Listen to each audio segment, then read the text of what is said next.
Hey guys, welcome to my channel. I hope you're all doing very well. So, I just watched Ant-Man and the Wasp Quantumania. Let's talk about it. So first of all, before we even dive into this review, you guys need to know straight up top that this is going to be a rant. This is gonna I am so I have so many thoughts, feelings, emotions. Like, I know that this is going to descend into chaos quite rapidly. Okay, so if you guys enjoy my rants, if you guys love seeing me bash something, this is going to be a fun time for you. Grab some snacks, pull up a chair. It's going to be a great time. But if you guys don't enjoy that kind of content, if it's not relatable content for you, please stick around. Share your thoughts on why you enjoyed Ant-Man and the Wasp down below. We could use some of that positivity around here this weekend because, boy, what I just saw. Anyway. Please be sure to share your thoughts on the movie down below, and you know, if you are upset with what you saw, feel free to vent. This is a safe space, and if you did enjoy it, then feel free to spread some of that love and positivity to those of us who are suffering. Anyway, and secondly, of course, this is going to be a spoiler review. This is in fact the very first movie review of the year, which is crazy because we're literally almost done with February. Can't believe I waited this long to do a proper movie review, but quite frankly, this has been the first movie that I've been interested in reviewing on this channel, so I'm excited to dive into it. I wish it could have been under better circumstances, but we should have a great time breaking this down anyway. I have my notes.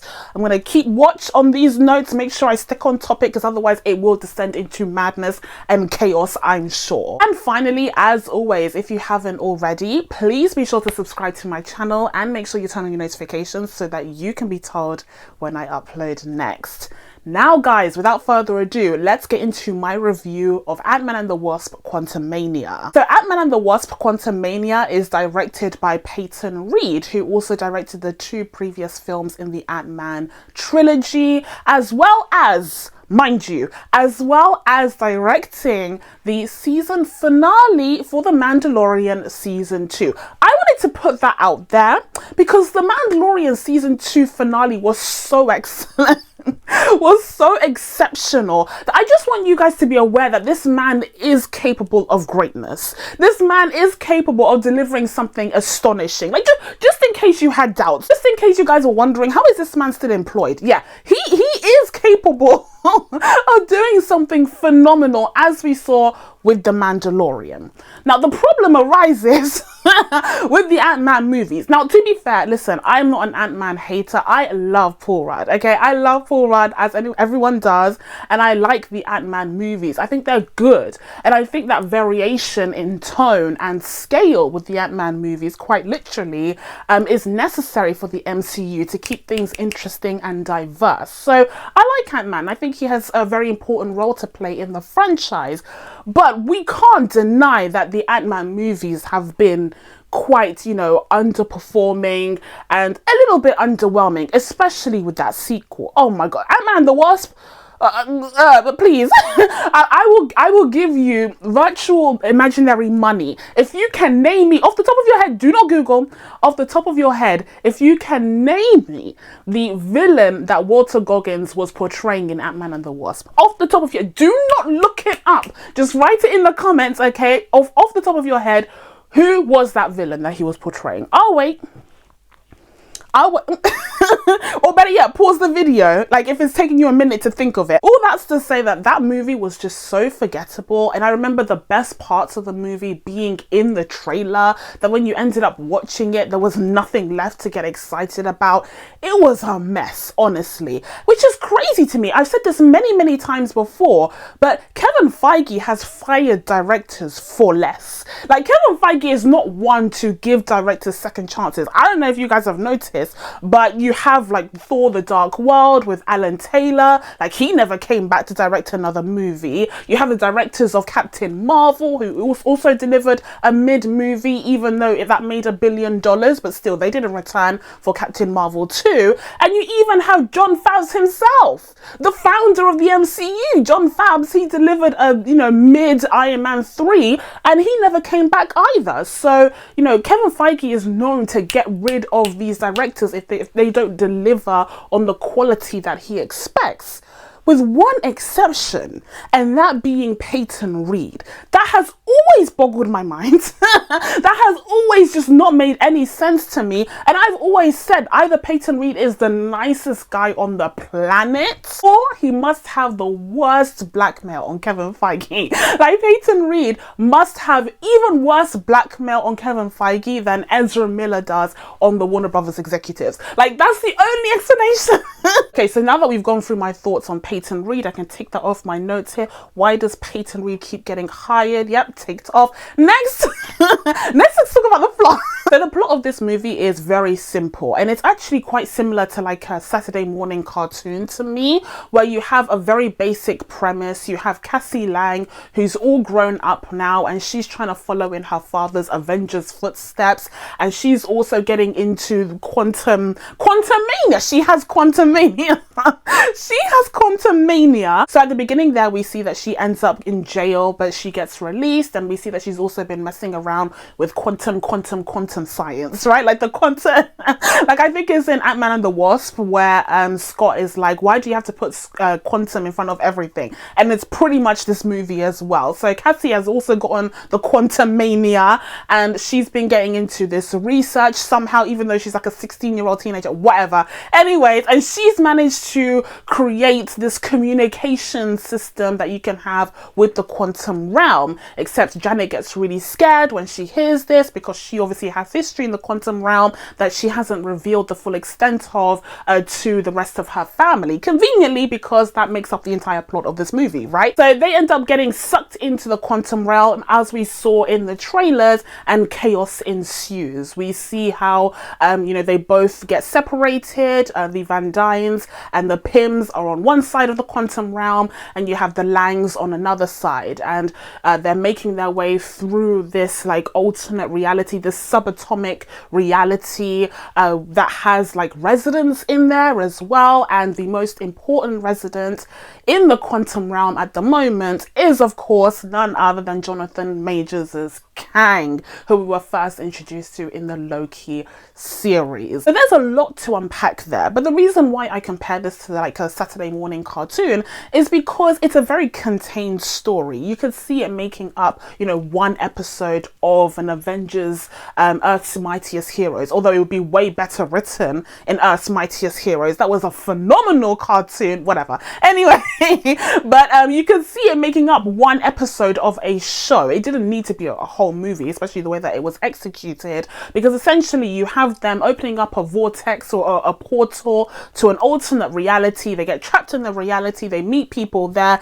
they fight a bit, and then they jump back out and have cake at the end. That's the essence of the story. It's very self-contained, and it feels kind of pointless, and that is my major critique of this story, is the fact that it's a very pointless premise, and the way that it was executed wasn't special enough for it to actually stand out from the crowd of not only superhero movies in general, but just like Marvel movies. Like Marvel movies overall. I think that the biggest thing that this movie will be remembered for is the introduction of KANG. We will get to how that was treated in a second, but first of all, I wanted to highlight the Cassie Lang of it all, and that kind of father-daughter relationship that they tried to touch on in the movie. I think Cassie Lang has always been a treasured character in the Ant-Man movies. She was one of the youngest characters in the MCU, and that kind of daughter character was necessary for the character of Scott to humanize him, because he was a criminal, he was stealing before,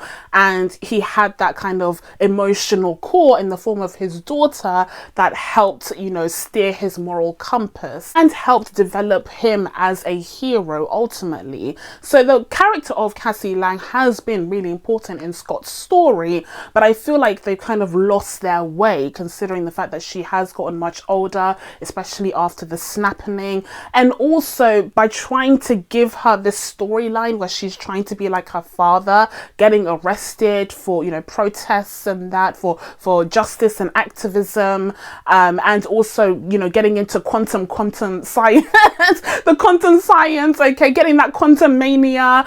I just feel like they tried so hard to make her a mini Ant-Man that they didn't really establish her as a person, as a character in her own right. And it would be bad enough if this was the unique instance of this in the MCU as of late, but it hasn't been. Okay, many people have noted that Phase 4 has been all about getting these younger female, especially characters, to kind of take on these replacement positions, these 2.0 positions in the MCU. And that's what's led to a lot of the MCU criticism, which I absolutely hate. Like, I hate that stuff. But this kind of storytelling, this weak characterization of a young female hero is what drives that kind of narrative forward, that toxic narrative of the MCU just kind of shoehorning female characters in the franchise to make up for years of lack of representation.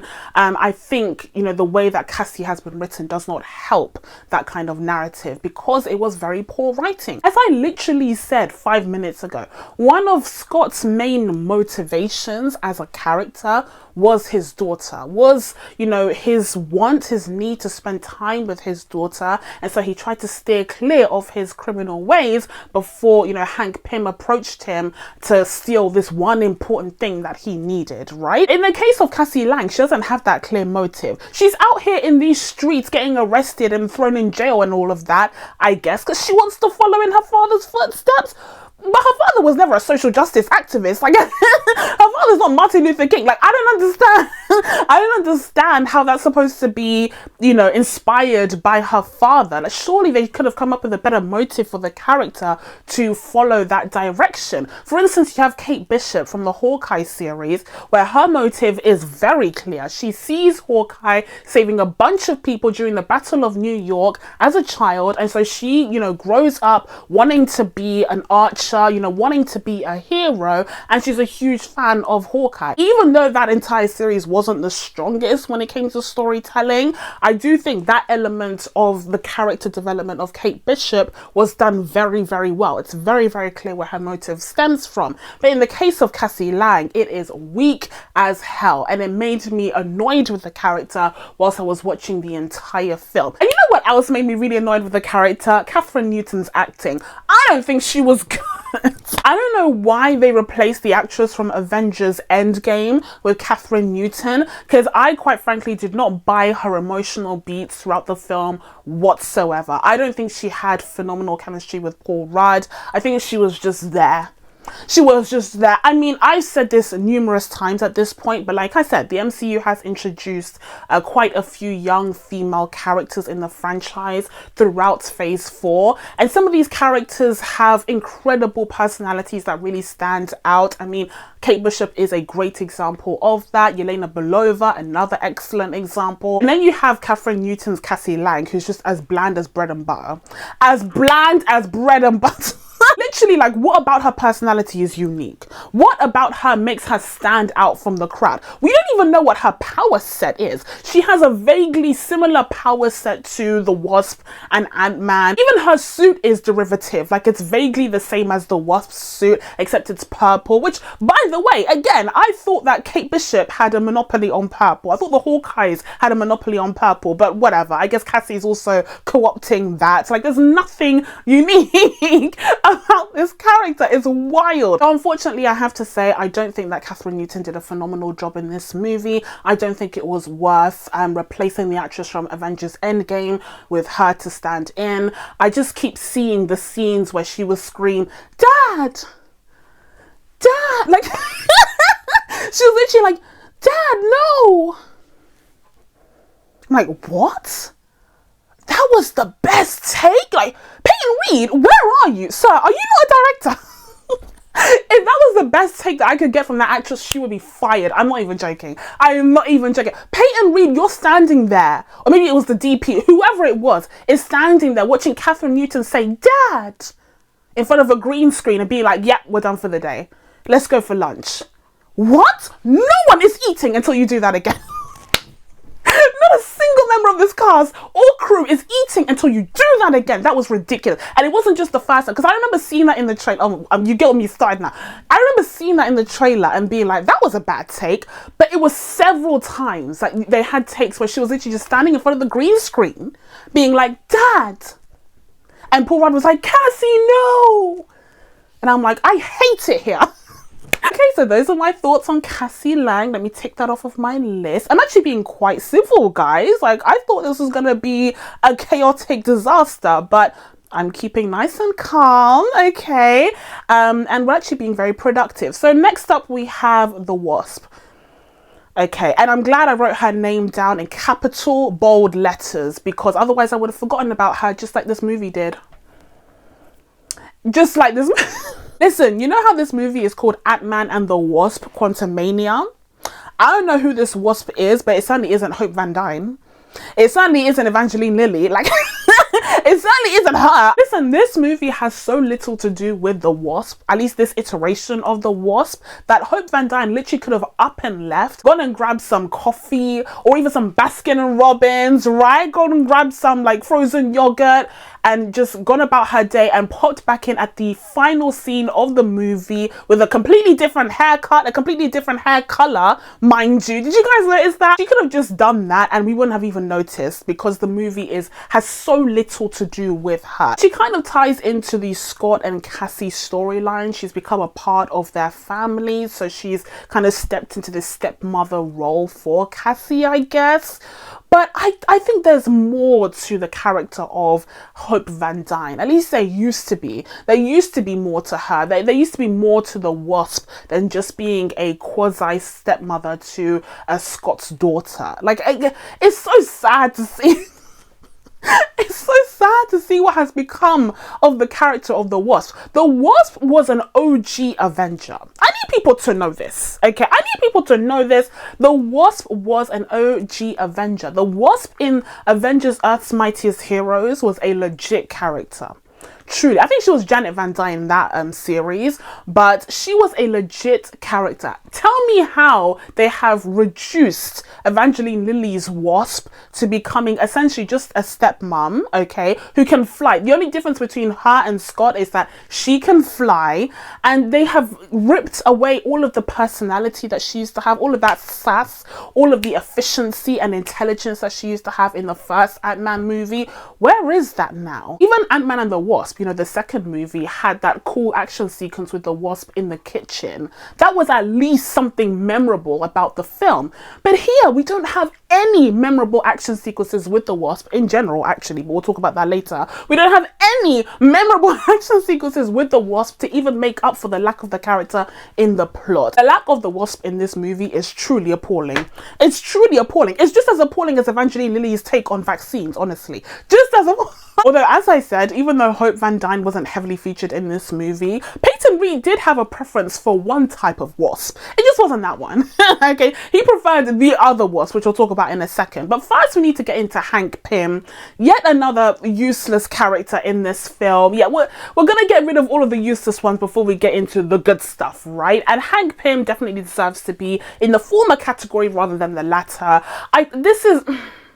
I've talked at length about the MCU wasting iconic actors. I've said this many times, and this isn't even the only example of this, mind you. Like, Michael Douglas being wasted here isn't even the most atrocious example of this very phenomenon of which I speak of. But this is the first one that we're going to discuss. Michael Douglas did not need to be in this film.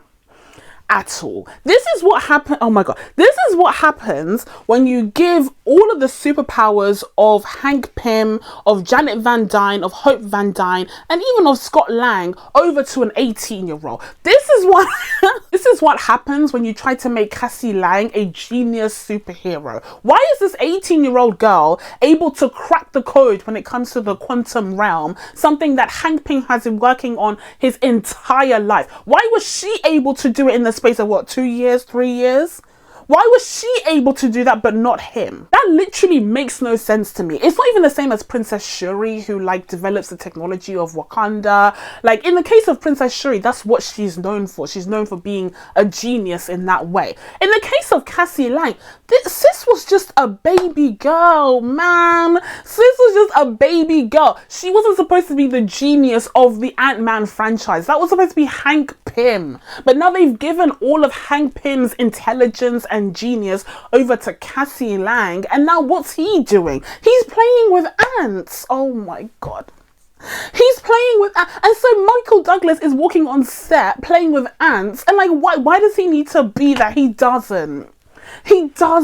Oh my goodness. Okay, so I've gone through my thoughts on Hank Pym. I can tick that off. Next up on my list of useless characters, we have Bill Murray's character.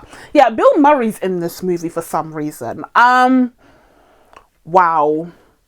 I think this wins the award for most useless character in the MCU portrayed by an iconic actor. I think this wins the award. Yeah, this wins the award. Peyton Reed, you go ahead and take that and give that to Bill Murray, because what the F was that?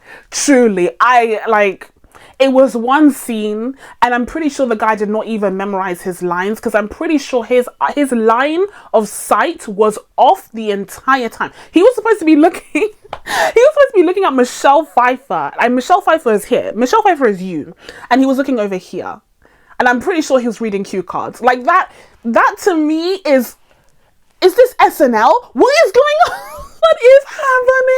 What is happening? Bill Murray did not need to be in this film. It wasn't even a huge selling point. They barely used him in the trailers. Like, it was just so weird. This doesn't come anywhere close to Jeff Goldblum in Thor Ragnarok, or even Glenn Close in Guardians of the Galaxy, or even Annette Bening in Captain Marvel. Like, this is just so far below those other movies, those other appearances.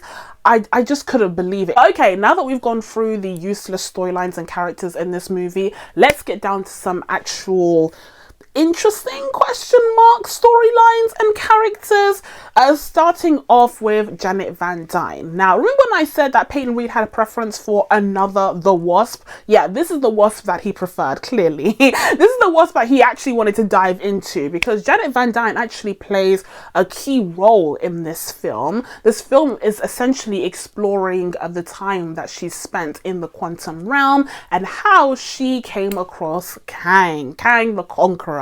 She was the one that met him in the quantum realm, where he had been banished after conquering a ton of universes and destroying timelines. He was there depowered and looking all down and gloomy. She made friends with him and helped him out to build up his ship again so that he could take off and bring her with him, only for her to discover that my guy is a colonizer. My guy is a multiversal colonizer, okay? And he wasn't supposed to leave, okay? He was there for a reason. So she changed her mind and blew up his ship, and now he wants revenge, and he wants them to help him get out of the quantum realm so that he can continue on with his conquering. I think that this was a very clever way of spinning Janet Van Dyne's time in the quantum realm. I think it was smart of Peyton Reed to keep, that period of her life very vague so that they could come up with a nice storyline. I don't know if this is the storyline that they had in mind at that point when Ant-Man and the Wasp came out, but I think it left a pretty good opening for this storyline, so it makes sense in the world of the Ant-Man movies. I do think it was a brave move to introduce the character of Kang in an Ant-Man movie. I don't know.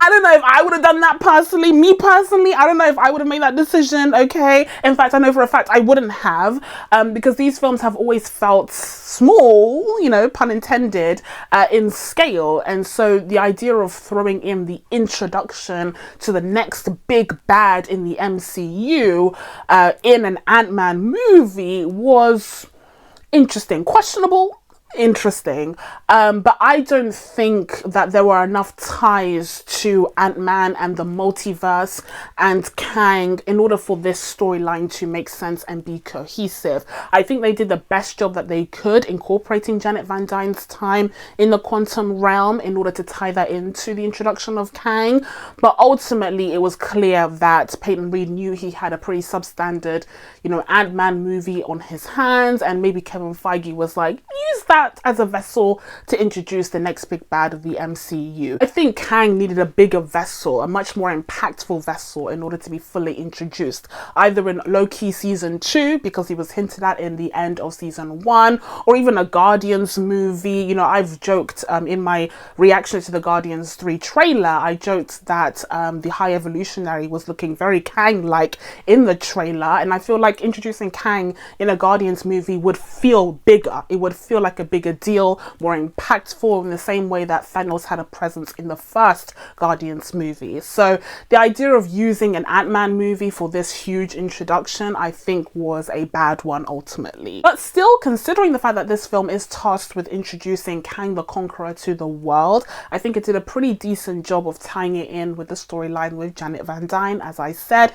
And ultimately, I think Janet Van Dyne is the character that has the best sort of arc. Like, her arc is the most cohesive in this movie, right? Because she was very secretive about her time in the quantum realm. You find out more details about how she was, you know, in there on her own. She sees Kang, she helps him out, realizes that he is a terrorist, and then and then ultimately joins the resistance, and then only for her to be yanked back out of the quantum realm by her family, and so she's seen as a traitor by the resistance. That, like, is actually a compelling story. Okay, it's cohesive, it makes sense. The character goes through some emotional, you know, and physical changes throughout the film. Like, that's good storytelling. Like, I hesitate to say, because it's been so long, that is actually a decent character arc. I think Michelle Pfeiffer herself rose to the occasion with her acting. She wasn't doing anything crazy, but considering the fact that they were all standing in front of a green screen pretending to be surprised and shocked at everything, I would say that she did a pretty decent job, apart from her pouting, which got on my nerves. her Michelle Pfeiffer pouting. I know that she's known for her luscious lips, but like, sis, you can't be doing that. Not the whole film.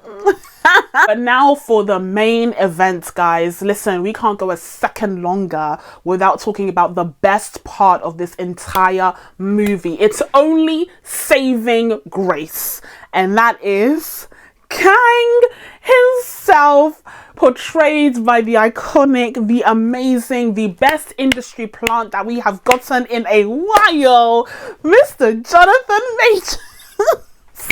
Guys, I am so ready. I am so ready. This is why, even though this movie was not great to me, even though this film, you know, I could absolutely leave it. I don't think I'll ever watch it again, quite frankly. Even though I have so many hang-ups about this film, I can't be too angry at it. I can't, because Kang is an exceptional character. He is an exceptional character with potential, and we love to see it. Jonathan Majors is honestly some of the best casting that the MCU has had in a long time. Honestly, I don't know why they didn't just give him a movie. That would be so bold of Marvel to do like a Joker situation where they give the villain a whole origin story, a whole film, so that they can set him up as the next big bad for the next 2 phases. I think that would have been so bold, so brilliant, and Jonathan Majors is such a phenomenal actor that he would have absolutely been able to carry that on his broad, impressive shoulders.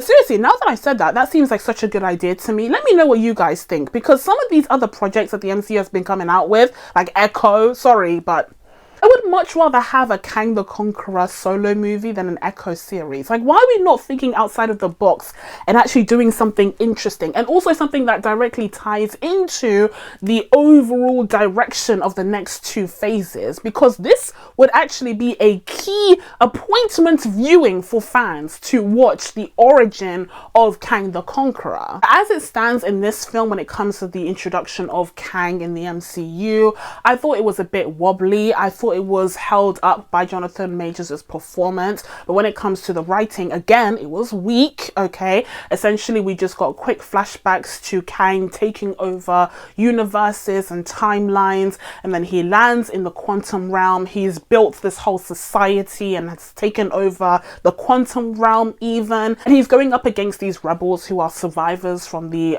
planets and timelines that he has taken over, and they're made up of these like nameless, faceless characters that are basically wasting even more great actors like William Jackson Harper, who plays this like telepath, who is fine, but I don't know who this guy's name is. Like, I don't know. This guy was from The Good Place. Like, he is a good actor and they just wasted him. Oh my god, it frustrates me. So yeah, the rebels turned out to be very undercooked when it came to that storyline, and ultimately when you have that big action sequence with Kang and his faceless soldiers, you know, his faceless drones going up against these rebels, you don't feel anything because they haven't been set up properly as the protagonists of this other, you know, C storyline. In the end, the rebels win their fight against Kang because they are supported by the Ant-Man crew, and it's again a very hollow victory because we weren't really invested in that storyline to begin with, but fine, they won, I guess. Except, can they escape the quantum realm? Are they just stuck there now? Like, what? Was that really a victory?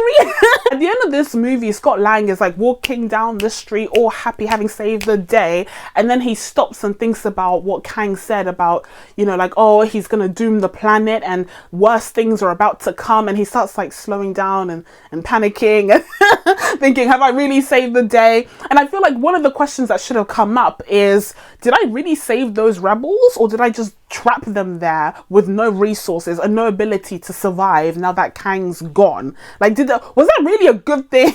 I feel like that's another question that he should have asked himself, because I don't know what's gonna come of those rebels. I don't know if them being stuck in the quantum realm is really the victory that they thought it was. But going back to Kang, unlike the rebel characters that all looked very nameless and faceless, at least Kang has a very distinct look that's ripped right out of the comics. And also, at least they did not use the blue face from the comics, because it would be yet another instance of a character of color being painted another color. But in the case of Kang, he did stand out to me with his costume and his ship. His technology looks interesting. His power set is not strong either.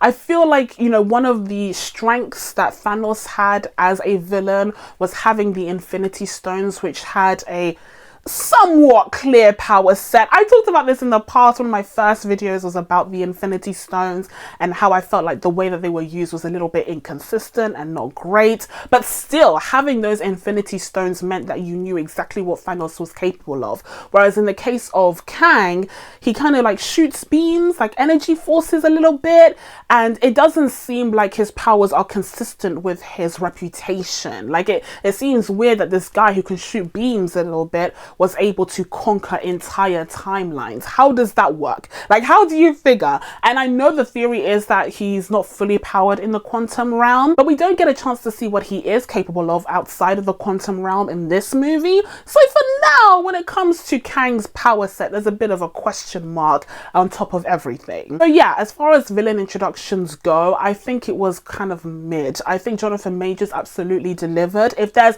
one person in that cast and crew that does not have to worry about anything, is our favorite industry plant, Jonathan Majors. Okay, because he is winning. Listen, I can't wait to see Creed 3. I can't wait to see this film, Magazine Dreams. Like, he is on top right now. So he has nothing to worry about because he delivered. He earned every single zero on his paycheck. But these other fools, they need to worry. Okay, Paul Rudd needs to worry, because despite the fact that they tried to look me in the eye and tell me that Paul Rudd could win in a fight against Jonathan, Side note for a second here. At the end of this film, you see Kang's sleeve get ripped right off, and you get to see Jonathan Majors' bare bicep, his bare bicep, and you see Kang punch Scott Lang in the face. And I said to myself, in all of this film, all of this gobbledygook about the quantum realm, about ant powers, about wasps, you know, in suits, in all of the nonsense in this film, that has to be the biggest BS I have ever seen. Scott Lang surviving a punch from Kang with that bicep is the biggest BS in this movie. I'm telling you, get out of here. Not only that, but then Scott got up and he punched Kang as well, and he hit the ground. I was like, no, sir. I was like, enough fiction for today. I have to say, that little punch up, that little action scene that we got at the end with Scott just giving it his all to take this guy down was the best action scene in the whole film. I said many, many times, for me, the most visceral action sequences in these superhero movies are the hand-to-hand combat sequences. And there wasn't any complex choreography involved here. It's nowhere near the best hand-to-hand combat that we have gotten in the MCU. Please, in a world where Captain America the Winter Soldier exists, please. But I still think that it was the most visceral. I felt these punches, and hand-to-hand combat to me is just sorely missed. Okay, so before we get into some of my miscellaneous thoughts, I just want to talk about one character that made me want to tear my hair out, made me want to tear the hair on my wig out completely. Okay, bald patches everywhere. M.O.D.O.K. We need to talk about M.O.D.O.K. Why? I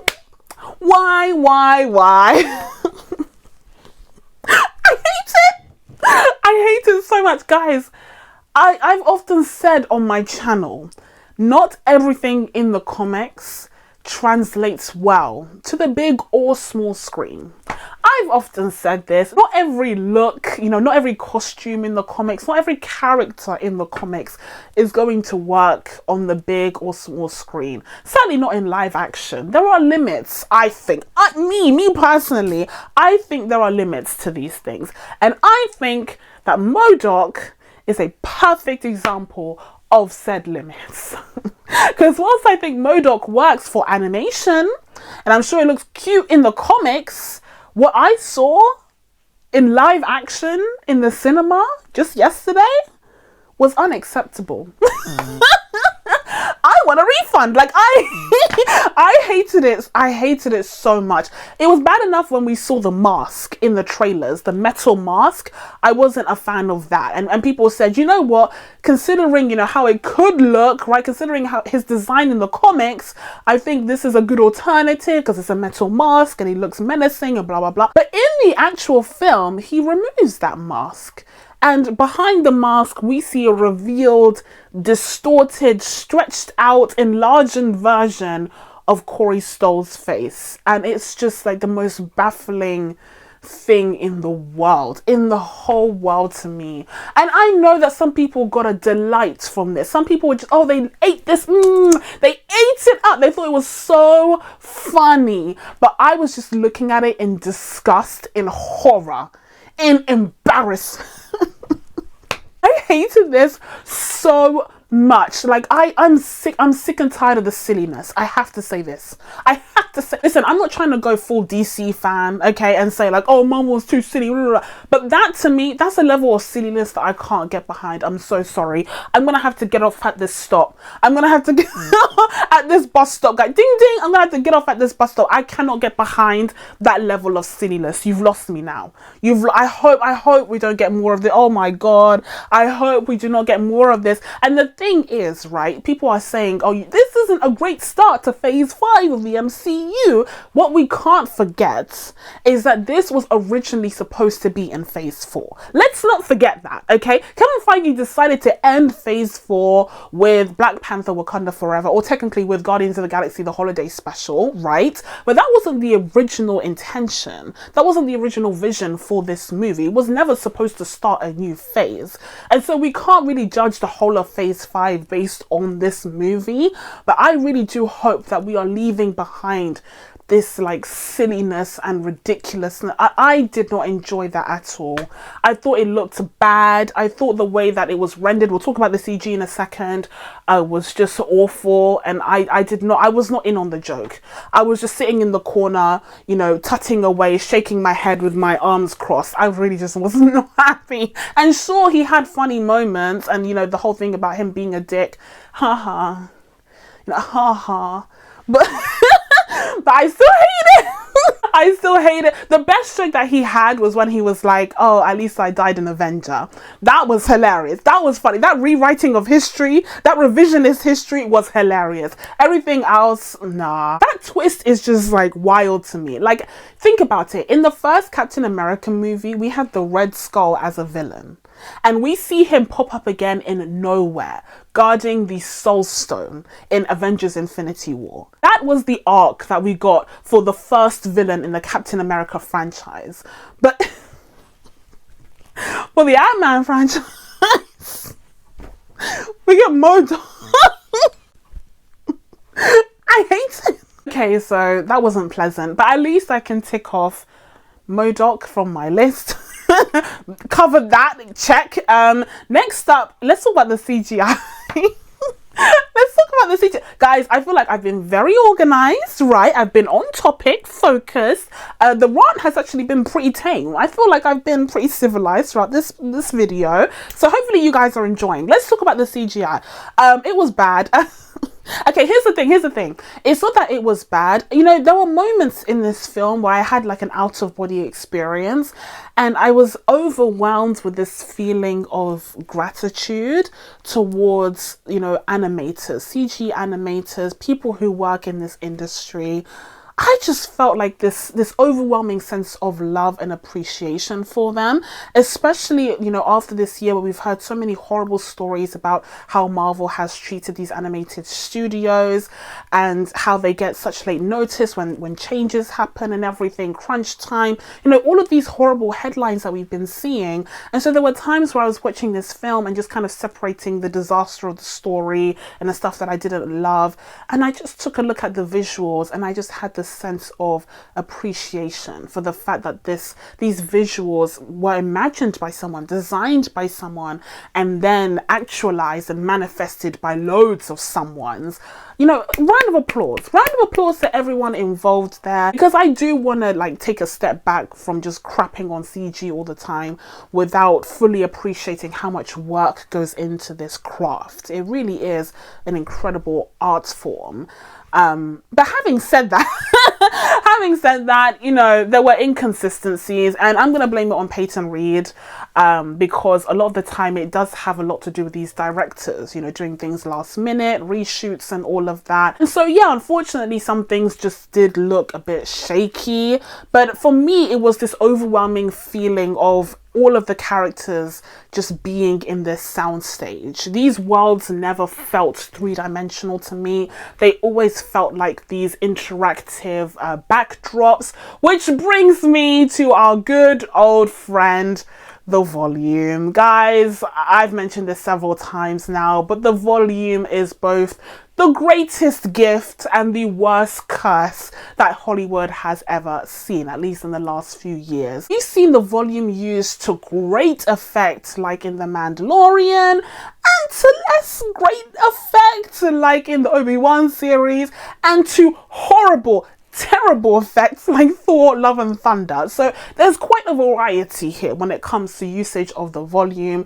I would unfortunately put Ant-Man and the Wasp, Quantumania in the Thor, Love and Thunder kind of group. Not quite as bad as that movie, because again, the world was quite imaginative and interesting. But there was this overwhelming feeling of all of these actors just standing in a soundstage with, you know, lights of varying brightness and colors kind of pointed at their faces while they're saying lines to the void. You know, that's kind of how this film felt, and it really just took me me out of it a lot of the times because I didn't buy into the quantum realm. I didn't buy the Quantumania. And finally, of course, we need to discuss the end credit scenes in this movie, which pretty much promise us what we already knew, which is that Kang is going to play a major role in the upcoming phases of the MCU. The first mid-credit scene that we get is with, you know, the Kang variants that we get to see, which looks pretty cool. I think the like ancient Egyptian costume on Jonathan Majors, as great